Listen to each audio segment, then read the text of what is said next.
Good afternoon everyone. एक बार फिर से आप सभी का स्वागत है चैनल के ऊपर। तो लास्ट वीडियो के अंदर हमने देख लिया था सवाल नंबर 12 तक, यहाँ तक हमने कवर कर लिया था और हम सॉल्व कर रहे थे आपका प्रीवियस ईयर क्वेश्चन पेपर आपके दिसंबर 2023 का। उसी के साथ साथ हम देख रहे थे इसकी आंसर की, और वो भी आपके डिटेल्ड तरीके के साथ में। ठीक है, ओके। इसी के साथ चलिए वीडियो को आगे स्टार्ट करते हैं और हम चलते हैं आगे अपने अगले प्रश्न के ऊपर। तो उसी के साथ अगले प्रश्न को हम पढ़ें उससे पहले, अगर आप इसको पहली बार देख रहे हैं और अगर अभी तक आपने इस सबलिमिनल परसेप्शन को अभी तक सब्सक्राइब नहीं किया है तो सबलिमिनली जो है इसको सब्सक्राइब भी आप कर सकते हैं, और अगर आपको वीडियो पसंद आता है तो इसको लाइक भी कर सकते हैं। एंड उसी के साथ साथ अगर आपको पसंद आता है अपने दूसरे फ्रेंड्स के साथ, आपके जो भी ग्रुप वगैरह है, जो भी समूह वगैरह है, ठीक है, जिस भी आप इन ग्रुप में हैं या जिस भी आप आउट ग्रुप में हैं, उसमें भी आप इसको यहाँ पर भेज सकते हैं। और यहाँ पे जो है आपका बजट भी आ चुका है, ठीक है, आपका 1 फरवरी को। ठीक है, ओके। यहाँ पे देखते हैं, सबसे पहले आपको दिया है सवाल अगला, और ये देखिए, ये अगेन एक और एग्जाम्पल है जो आप लोग पढ़ाई नहीं करते हैं उसका। कैसे एग्जाम्पल है? ये सवाल क्या है? ये सवाल आपका PYQ रिपीटेड है। ना जाने कितनी बार उन्होंने ये सवाल को पूछा होगा इमोशनल इंटेलिजेंस को लेके। पहले वो किसके बारे में पूछते थे? पहले वो पूछते थे आपके मेयर एंड सेलोवो के बारे में, और अभी पूछ रहे हैं वो गोल्डमैन के बारे में। ठीक है, लास्ट टू लास्ट टाइम भी आई गेस रिपीट हुआ था, एंड अगेन ये रिपीट हुआ है। तो अगर आप अच्छे से नहीं पढ़ेंगे, PYQs अच्छे से नहीं करेंगे, तो नुकसान आपको होगा। चलिए सवाल पढ़ते हैं। किसकी बात कर रहे हैं? सामवेगिक बुद्धि की बात कर रहे हैं, इमोशनल इंटेलिजेंस की बात कर रहे हैं, जो गोल्डमैन ने दी है 1995 में। Recognising the purpose in life, knowing our emotions, knowing our own emotions, recognising the emotions of others, handling relationships, understanding meaning of life.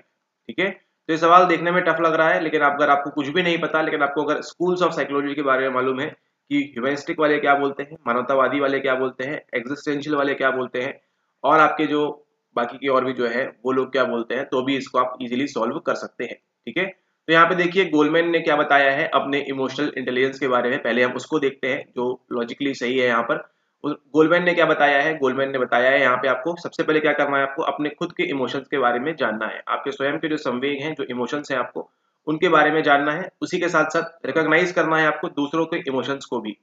ठीक है, मतलब आपको अपने इमोशंस के बारे में तो सोचना ही है, उसी के साथ साथ दूसरों के इमोशंस के बारे में भी क्या करना है, आपको रिकॉग्नाइज करना है, उसके बारे में जानना है। और उसी के साथ साथ तीसरी जो चीज है वो क्या है? हैंडलिंग रिलेशनशिप, है ना। इन दोनों के बीच का संबंध, या और भी कोई जो लोग हैं उनके बीच के संबंध को, जो रिलेशनशिप है, उसको प्रॉपरली आपको हैंडल करना है। ये तीन जो थे आपके मेजर कंपोनेंट थे, किसके द्वारा बताए गए हैं? ये बताए गए हैं डेनियल गोलमैन के द्वारा, जिन्होंने ये पुस्तक लिखी थी इमोशनल इंटेलिजेंस के बारे में। अगर आपने नहीं पढ़ी है तो पढ़िएगा, काफी अच्छी पुस्तक है। ठीक है, तो यहाँ पे बताया है उसके बारे में, काफी अच्छी बुक है वो। तो यहाँ पर ये तीन चीजें जो है बताई है। तो अगर हमको देखना है BCD कहाँ पर है, BCD हमको यहाँ भी नहीं दिख रहा, यहाँ भी नहीं दिख रहा, यहाँ भी नहीं दिख रहा। तो कहाँ दिख रहा है हमको? ऑप्शन नंबर सेकंड के अंदर। तो जो ऑप्शन नंबर 2 है, ये यहाँ पर क्या है? ये इसका यहाँ पर करेक्ट आंसर है। ठीक है, BCD जो है यहाँ पर, ये इसका करेक्ट आंसर है। चलिए यहाँ पर देखिए, गोलमैन 1995 के अनुसार संवेगात्मक बुद्धिमत्ता के प्रमुख घटक कौन से हैं? अपने स्वयं के संवेगों को जानना, दूसरों के संवेगों की पहचान कराना, कराना नहीं करना, संबंधों का निर्वहन और जीवन का अर्थबोध। ठीक है, यहाँ पे तो सही आंसर क्या होता है? सही आंसर होता है आपका यहाँ पर ऑप्शन नंबर 2, केवल B, C और D। ठीक है, अपने स्वयं के संवेगों को जानना, दूसरों के संवेगों की पहचान करना और संबंधों का निर्वहन, ये तीन चीजों को आप नोट कर लेंगे, ध्यान रखेंगे। गोल्डमैन के क्या है? ये मेजर इंपॉर्टेंट कंपोनेंट्स हैं। तो अगर आगे अगर आपका ये PYQ रिपीट होता है तो आपको वहां पे बड़ी आसानी से आपको जो है वहां पर मालूम पड़ जाएगा।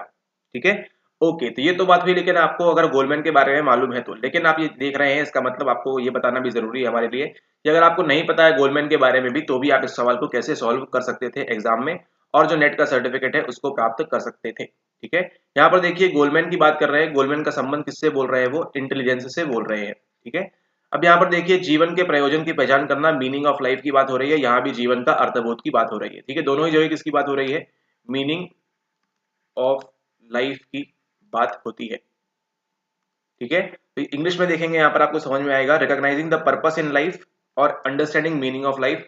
इन दोनों को अगर आप देखेंगे तो कहीं ना कहीं ये कौन से स्कूल से मैच करते हैं? आपके ह्यूमनिस्टिक वाले, और उसी के साथ साथ आपके जो एग्जिस्टेंशियल वाले हैं। ये तो मीनिंग ऑफ लाइफ तो कंप्लीटली करते हैं यहाँ पे, एग्जिस्टेंशियल वाले जो हैं ये यहाँ पर थोड़ा बहुत संबंध रखते हैं। मतलब यहाँ पर आपके मानवतावादी और अस्तित्व परक वाले जो है यहाँ पर इससे संबंध रखते हैं। ठीक है, तो इस भी हिसाब से अगर आप ए को एलिमिनेट कर लेते एंड देन यहाँ पर ई को एलिमिनेट कर लेते कि ए और ई तो नहीं होने वाला, जैसे ही देखिए अगर आपने ए को भी कर लिया होता तो क्या होता, ए को जैसे ही एलिमिनेट करते हैं कि ए नहीं होने वाला, तो भी आप यहाँ पे सही आंसर तक पहुंच सकते थे। ठीक है, तो इसी प्रकार से एग्जाम हॉल के अंदर स्मार्टली भी आपको सोचना है इसी प्रकार से, और इसी के साथ सब्सक्राइब कर दीजिएगा। ठीक है, ओके, अब देखते हैं हम अगला सवाल, सवाल नंबर जो हमारा अगला है उसके बारे में देखते हैं। यहाँ पे अगला सवाल क्या बोल रहा है, ये देखिए, ये जो सवाल है, which of the following software is used extensively for analysis of qualitative data bye researchers in psychology. ठीक है, अब हिंदी वाले परेशान होंगे सर इसका हिंदी में दीजिए। ठीक है, तो हिंदी के लिए ठीक है, क्या यहाँ पर देखिए क्या हो रहा है, यहाँ पे बात कर रहे हैं किसकी, यहाँ पे बात कर रहे हैं गुणात्मक जो आपके डेटा है उसकी बात कर रहे हैं, गुणात्मक प्रदत्त जो है आपके उसकी बात हो रही है यहाँ पे, जो रिसर्चर यूज करते हैं साइकोलॉजी के अंदर। तो ये देखिए एक प्रकार का यहाँ पर इंपॉर्टेंट तो नहीं कह सकते, बट ये नया टाइप का सवाल है। ठीक है, एक नया प्रकार का सवाल आपको पूछा गया इस बार यहाँ पे आपके रिसर्च में, कि अभी डेली क्या चल रहा है, इन द सेंस हम रिसेंटली क्या यूज कर रहे हैं ऑनलाइन प्लेटफॉर्म्स वगैरह में। ठीक है, तो उसके लिए यहाँ पे आपसे पूछा गया है, तो नया टाइप का सवाल है, हार्डली आपको रिपीट करेंगे अगेन, है ना, ऐसा लग रहा है कि आगे आगे शायद ये रिपीट कभी नहीं होगा।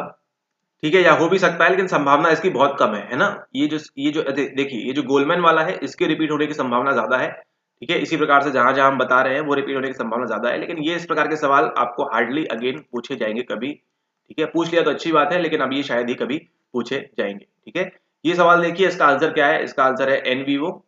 तो बस इतनी सी बातें यहाँ पे खत्म करते हैं इसको। ठीक है, आगे रिपीट होने की संभावना बहुत कम है।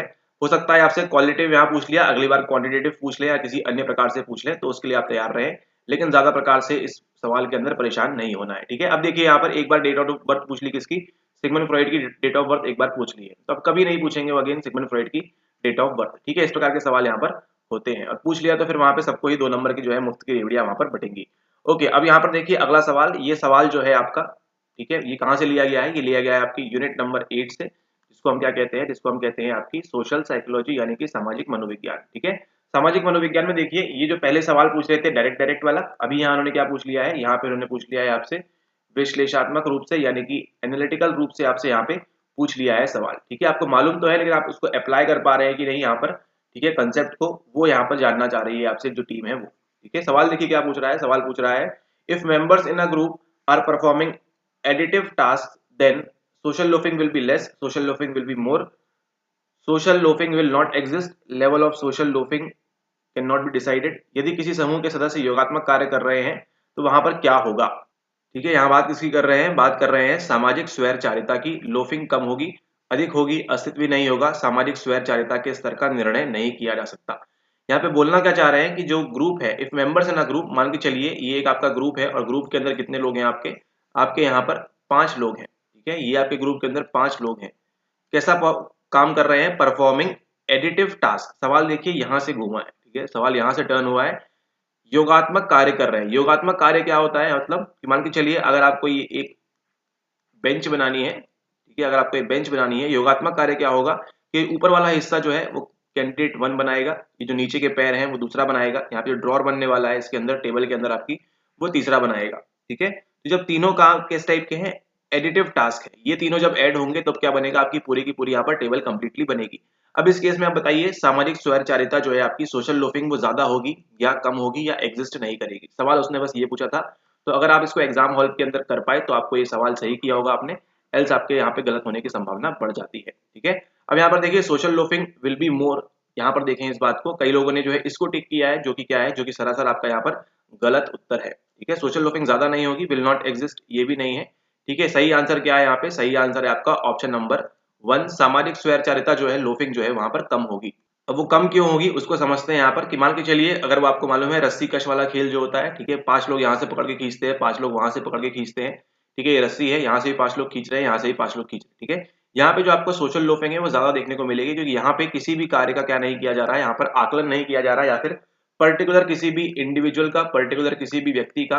ठीक है, यहाँ पर आकलन नहीं हो रहा कि उसने क्या किया। ठीक है, इसलिए हमको क्या देखने मिलती है, इसलिए हमको यहाँ पर सामाजिक स्वैरचारिता जो है यहाँ पर अधिक देखने को मिलती है। लेकिन जैसे ही आपको बोला जाए टेबल बनाने का कार्य, या फिर आपको कुछ एनुअल फंक्शन करना है, एनुअल फंक्शन में आपके कितने लोग हैं, 20 लोग हैं, सबको परफॉर्म करना है। ठीक है, तो यहाँ पे सबको क्या करना होगा, सबको अपना अपना कार्य करना होगा, और जब सब अपना अपना कार्य करेंगे तो क्या होगा, हमको वहां पर social loafing will be less, वहां पर हमको जो है सामाजिक स्वैरचारिता जो है वो हमको कम होती हुई दिखाई देगी। ठीक है, हो सकता है अगली बार सवाल घुमा दें और पूछे आपसे कि जब एडिटिव टास्क परफॉर्म नहीं कर रहे हैं तब क्या होगा, तब इसका आंसर जो है वो वाइस वर्सा वाला हो जाएगा।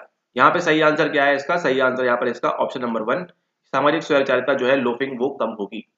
ठीक है, इसको आप यहाँ पर ध्यान रखें। ठीक इसी प्रकार से देखिए जैसे आपको बोला जाता है लाइक करने के लिए, तो यहाँ पर देखिए क्या करते हैं, यहाँ पर सोशल लोफिंग ज्यादा दिखती है। ठीक है, क्योंकि आप लोग का क्या नहीं किया जा रहा, आप लोग का आकलन नहीं किया जा रहा है कि आपको क्या करना है, आप लोग लाइक कर रहे हैं या नहीं कर रहे हैं। ठीक है, लेकिन जैसे ये होगा यहाँ पर क्या हर किसी का आकलन किया जाएगा कि किस किसने लाइक किया, उसी को अगली वीडियो देखने मिलेगी। तो क्या होगा यहाँ पर हर कोई वहां पर जो लाइक करना स्टार्ट कर देगा, क्योंकि क्या होगा वहां पर social loafing will be less. अभी आपको लगता है दूसरा तो लाइक कर देगा, हम क्यों करें, है ना। इस प्रकार से आप एग्जाम्पल को भी समझ सकते हैं। ठीक है, ओके, अब चलते हैं हम अगले सवाल के ऊपर। अगला सवाल पूछ रहा है हमसे क्या, अगला सवाल हमसे पूछ रहा है the Bender visual motor gestalt test Bender 1938 has. देखिए जैसे कि आपको बताया था लास्ट लेक्चर के अंदर, लेक्चर नंबर 1 के अंदर, अगर आप अभी तक नहीं देखा है तो नीचे आप प्लेलिस्ट से जाके उसको वहां पर देख सकते हैं। क्या बताया था वहां पर कि आपका जो है इस बार 1947 आजादी के पहले की जो चीजें थी, इस बार कम से कम आपको 10 सवाल देखने मिलेंगे उसके पहले के। ठीक है, आजाद हुए उसके पहले के, जब हम कोलोनाइज थे तब क्या क्या हुआ क्या नहीं हुआ, उस प्रकार से भी आपको यहाँ पर सवाल पूछे गए हैं। और वहीं से देखिए सवाल कहाँ से पूछा है, आपसे आपसे पूछा है टेस्टिंग को भी मिक्स कर दिया, गेस्टाल्ट साइकोलॉजी को भी उन्होंने मिक्स कर दिया, और सवाल पूछा आपसे बेंडर 1930 के बारे में। अब इसके अंदर देखिए कितने डिजाइन होते हैं, इसके अंदर सिंपली आपके जो है पर 9 डिजाइन होते हैं। बच्चों के लिए जो है इसका इस्तेमाल विजुअल मोटर के लिए किया जाता है। ठीक है, कि गेस्टाल्ट में होता क्या है, हम वहां पर लोगों का क्या देखते हैं, हम परसेप्शन देखते हैं, किस प्रकार से वो क्या देख रहे हैं, लॉ ऑफ सिमिलैरिटी वगैरह वो सब देखते हैं। तो जो मैक्स वर्टहाइमर ने बताया था उसी के आगे काम करते हुए ये टेस्ट बनाया गया बेंडर का विजुअल मोटर गेस्टाल्ट टेस्ट, जिसके अंदर कितने होते हैं आपको, जिसके अंदर आपको 9 डिजाइन देखने को मिलते हैं। ठीक है, सिंपल सी यहाँ पे 9 डिजाइन की बात होती है। कितने अभिकल्प हैं, वो है कितने हैं आपके आपके 9 अभिकल्प आपके इसके अंदर होते हैं। ठीक है, बच्चों के लिए इस्तेमाल किया जाता है उनके अंदर विजुअल वगैरह वो सब देखने के लिए। अब चलते हैं अगले सवाल के ऊपर। अगला सवाल क्या बोल रहा है, अगला सवाल बोल रहा है ओके, फेवरेट सवाल with scale of measurement as absolute 0। ठीक है, अगेन देखिए पीवाईक्यू रिपीटेड सवाल, अभी तक आपने 3-4 सवाल तो देख ही लिए होंगे हमसे सुनते हुए ऐसे कि पीवाईक्यू रिपीट हो रहे हैं। ठीक है, पीवाईक्यू रिपीटेड सवाल थोड़ा सा बस जिस जिस जिस जिस जिस तरीके से पूछा है वो यहाँ पर क्या हुआ है, वो यहाँ पर पैटर्न बस चेंज किया है, बाकी सवाल और सवाल का आंसर वही है आज भी और आगे भी ऐसा ही रहेगा। ठीक है, यहाँ पर देखिए क्या पूछ रहा है, विद स्केल ऑफ मेजरमेंट, मापने की जो हमारे पास स्केल होती है, ठीक है, मापने की जो स्केल है उसमें एब्सोल्यूट 0 हमको कहाँ देखने मिलता है, हमको निरपेक्ष शून्य किसके अंदर देखने को मिलता है। बड़ा ही सिंपल सा है, निरपेक्ष शून्य हमको केवल एक चीज के अंदर देखने मिलता है, और वो कौन सी होती है, वो होती है हमारी नॉमिनल नहीं, ऑर्डिनल भी नहीं, इंटरवल भी नहीं, वो कौन सी होती है हमारी, वो होती है हमारी रेशियो स्केल। ठीक है, किसके अंदर बात करते हैं हम, रेशियो स्केल के अंदर हम बात करते हैं आपकी जो हमारी अनुपात मापनी है उसके अंदर केवल और केवल क्या होती है, हमारे पास एब्सोल्यूट 0 होता है। ठीक है, रेशियो जो हमको मापना है, आपको मान के चलिए बेंच की लेंथ लंबाई नापनी है कि 6 मीटर की है। ठीक है, और इसकी मापनी है आपको कितने की है, ये 12 मीटर की है। तो आप ये समझ पा रहे हैं कि ये जो ए वाली लाइन है, ए की जो टेबल है वो आपकी बी की टेबल से क्या है, मतलब बी टेबल क्या है आपकी ए से जस्ट डबल है। क्यों, क्योंकि आपको मालूम है कि इन दोनों का क्या है, एक फिक्स्ड 0 पॉइंट है। ठीक है, यही बात करते हैं किसके अंदर, हम रेशियो स्केल के अंदर बात करते हैं, क्योंकि इसके अंदर हमको क्या देखने को मिलता है, हमको निरपेक्ष शून्य यहाँ पर देखने को मिलता है। ठीक है, इंटरवल में हमको देखने नहीं मिलता। यहाँ पे अंतराल की जब हम बात करते हैं तो एक फिक्स्ड अंतराल यहाँ पर होता है। ठीक है, अंतराल होता है, लेकिन उसके अंदर हमारे पास एब्सोल्यूट 0 नहीं होता है।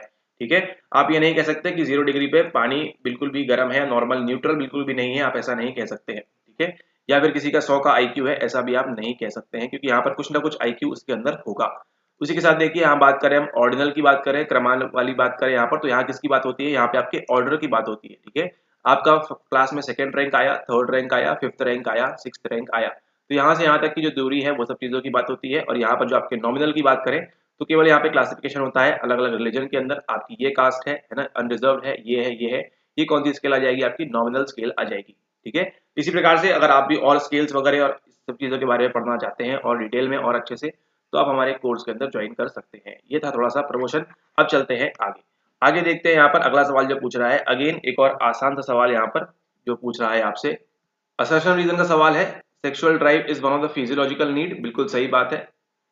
Human beings can not live without gratifying sexual drive, बिल्कुल गलत बात है। सही आंसर क्या है, A is correct but R is not correct. ठीक है, हम बिना इसके भी, हम ये जो इस चीज के बिना भी हम जीवित रह सकते हैं। ठीक है, यहाँ पर देखिए हिंदी में क्या बोल रहा है, कामेच्छा एक मूल शरीर क्रियात्मक आवश्यकता है, यस बिल्कुल सही है। इसी के साथ साथ और क्या है, थर्स्ट जो हमको प्यास लगती है, रेनिन एंजियोटेंसिन वो सब चीजें, और उसी के साथ क्या है हमारा hanger, lateral hypothalamus, ventromedial hypothalamus. ठीक है, उसी के साथ क्या है, स्लीप, सुपर चियास्मेटिक न्यूक्लियस, वो सब चीजें क्या है हमारी एक मूल शरीर क्रियात्मक आवश्यकता है। ये नहीं होगा तो हम खत्म हो जाएंगे। ठीक है, लेकिन केवल एक ही ऐसी चीज है ये जिसके बिना मनुष्य जो है जीवित रह सकता है, है ना, मनुष्य कामेच्छा की पूर्ति के बिना जीवित नहीं रह सकते हैं, पूछ रहा है, मतलब ये गलत है ना, जीवित हम रह सकते हैं, ये इसका सही होगा आंसर। ठीक है, तो यहाँ पे सही आंसर क्या होता है, सही आंसर हमको देखने को मिलता है यहाँ पे ऑप्शन नंबर 3 ए सत्य है, लेकिन आर जो है वो असत्य है कंप्लीटली। ठीक है, ओके, अब देखिए अगला सवाल, अगेन कौन कह रहा है रिपीट नहीं होता है, ये देखिए अगेन पीवाईक्यू आपका repeated. Which of the following comes under divergent thinking. ठीक है, डाइवर्जेंट थिंकिंग के अंदर कौन कौन सा आता है, फ्लुएंसी, फ्लेक्सिबिलिटी, इलैबोरेशन, प्रिपरेशन, वेरिफिकेशन। तो आपको सबसे पहले ये मालूम होना चाहिए डाइवर्जेंट थिंकिंग मतलब किसकी बात कर रहे हैं, यहाँ बात कर रहे हैं हम आपकी क्रिएटिविटी की। क्रिएटिविटी की जैसे ही हम बात करते हैं, टॉरेंस और वो सब की एक्टिविटी जो है स्टार्ट हो जाती है, उनकी क्रिएटिविटी। और वहां पर देखिए अगर आपको देखेंगे तो ये क्या है, ये स्टेजेस की बात करता है, और यहाँ पूछ रहा है किसके अंदर आता है, तो आपका फ्लुएंसी, फ्लेक्सिबिलिटी एंड इलैबोरेशन, ये तीनों जो है आपके इसके अंदर आते हैं। तो यहाँ पे सही आंसर क्या होता है आपका option number 3 A B and C only. ठीक है, यहाँ पे सवाल मिक्स किया है आपका वेलेचन, कोगान और टॉरेंस वाले को। यहाँ पर निम्नलिखित में से कौन कौन अपसारी चिंतन के अंतर्गत निहित है। ठीक है, अपसारी चिंतन यानी किसकी बात कर रहे हैं, यहाँ पे डाइवर्जेंट थिंकिंग की बात कर रहे हैं। ये सॉल्यूशन है, ये प्रॉब्लम है, इसके इतने सारे सॉल्यूशन यहाँ पर हो सकते हैं। ये क्या है आपकी, ये आपकी अपसारी चिंतन है, लेकिन ये प्रॉब्लम है, इसका यही सॉल्यूशन है। ये क्या है, ये आपकी कन्वर्जेंट थिंकिंग है, यानी कि आपकी अभिसारी चिंतन की बात हो रही है।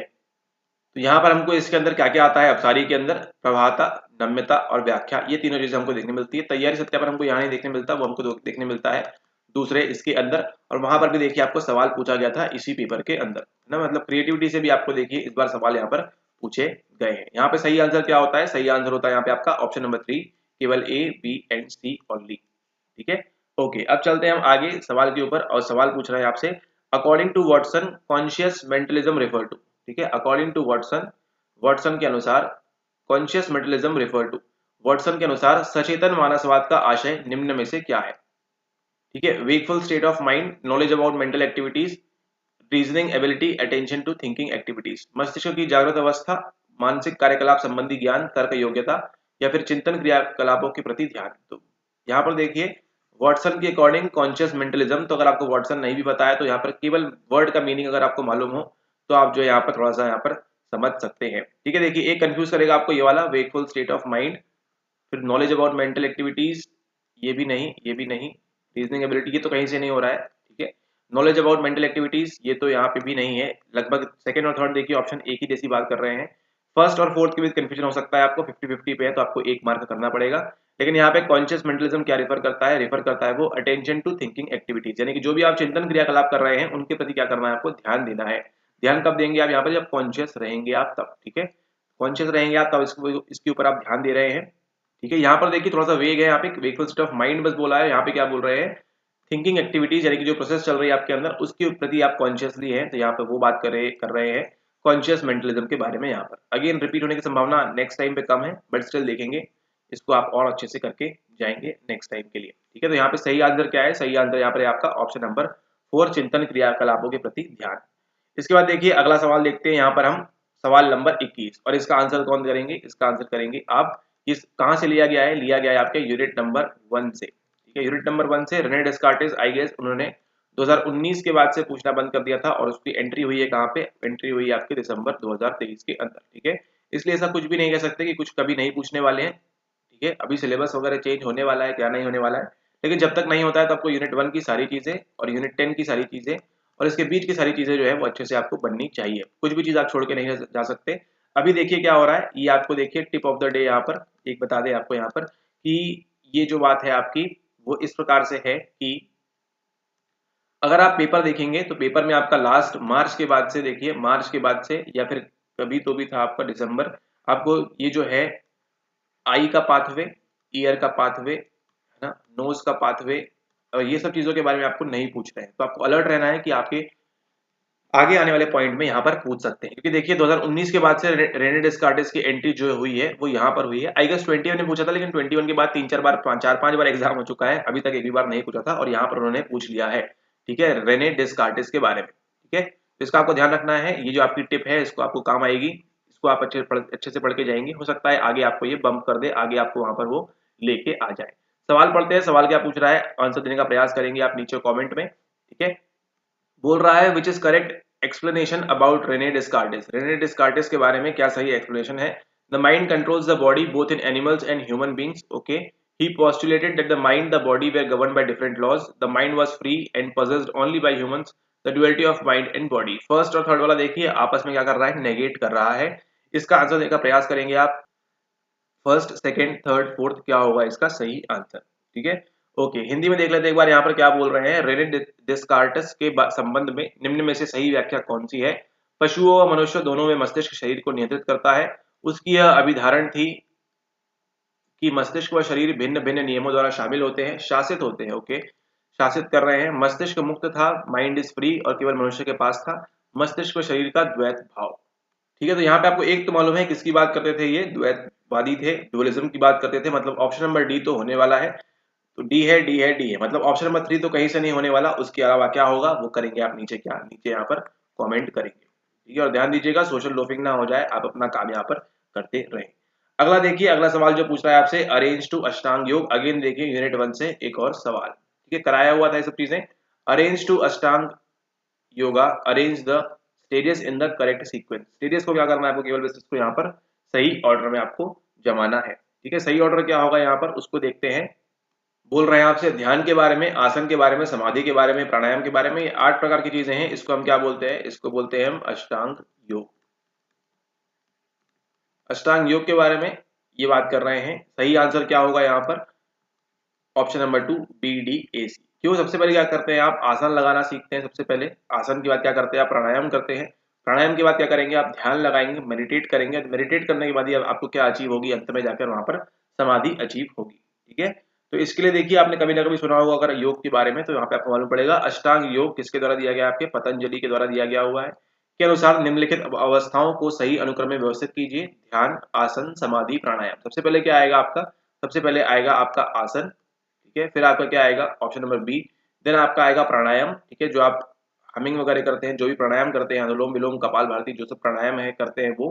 फिर आपका आएगा ध्यान, आप ध्यान लगा के बैठेंगे। ठीक है, और फिर क्या आएगा आपका, आपका आएगा समाधि। ठीक है, एपेक यहाँ पर आगे चुका है आपका आसन, प्राणायाम, फिर आपका ध्यान, सॉरी डी है क्या, ओके डी है, ध्यान करेंगे और फिर आपका समाधि करेंगे, ए पी डी एस। ठीक है, इसको आप ध्यान रखेंगे और अगले 4 जो है उसको भी यहाँ पर आप ध्यान रख लेंगे। ठीक है, ओके। तो अगेन देखिए यूनिट 1 से आपका सवाल यहाँ पर आपको देखने को मिला। अब देखते हैं अगले सवाल को। अगला सवाल क्या बोल रहा है, अगला सवाल बोल रहा है आपसे यहाँ पर, which of the following are the stages in the trans theoretical model of behavior change। Behaviour बदलाव के ट्रांस थ्योरेटिकल मॉडल जो है उसके अंदर आप क्या करते हैं। उसके अंदर आपके पास मेंटेनेंस है, इंटेंशन है, कंटेम्पलेशन है, या फिर एक्शन चेंज की बात यहाँ पर, सॉरी एक्शन की बात यहाँ पर हो रही है। ठीक है, तो इसके अंदर क्या क्या करते हैं आप यहाँ पर, इस ट्रांस थ्योरेटिकल मॉडल के अनुसार आप बिहेवियर चेंज के लिए क्या करेंगे, आप मेंटेनेंस की बात करेंगे यहाँ पर, देन आप कंटेम्पलेशन की बात करेंगे, एंड देन आप यहाँ पर एक्शन की बात करते हैं, इंटेंशन की बात नहीं करते हैं। ठीक है, तो ये आपकी स्टेजेस किसके लिए, इस वाले मॉडल के लिए। इसको आप ध्यान रखेंगे। इस प्रकार से आपका जो है न्यू टॉपिक एंट्री हुई है। अगेन, निम्नलिखित में से कौन से व्यवहार परिवर्तन के, बिहेवियर चेंज के परासैद्धांतिक मॉडल के चरण है। परासैद्धांतिक मॉडल के चरण है, अनुरक्षण है, चिंतन है और कार्रवाई है। अभिप्राय की बात यहाँ पे, इंटेंशन की बात यहाँ पर नहीं हो रही है। ठीक है, मेंटेनेंस, कंटेम्पलेशन और इंटेंशन, इंटेंशन की बात नहीं है यहाँ पे, इसकी है एक्शन की बात यहाँ पर होती है। तो ए सी एंड डी कहाँ मिल रहा है आपको, ए यहाँ भी है, ये भी घट गया, ये भी घट गया, ये वाला आपको जो है मिल गया, ए सी डी जो है इसका यहाँ पर सही आंसर होता है। ठीक है, ओके। इसके बाद देखते हैं अगला सवाल। अगला सवाल क्या पूछ रहा है, ओके अगला सवाल पूछ रहा है आपसे, एक और मजेदार सवाल है यहाँ पे। One psychologist developed a questionnaire on employ green behaviour, what would be the correct sequence in the context of this tool development. अगर आपको केवल सिलेबस भी बनता है तो आप सिलेबस को अगर आपने पढ़ा होता तो इस सवाल को आप सही सही कर लेते।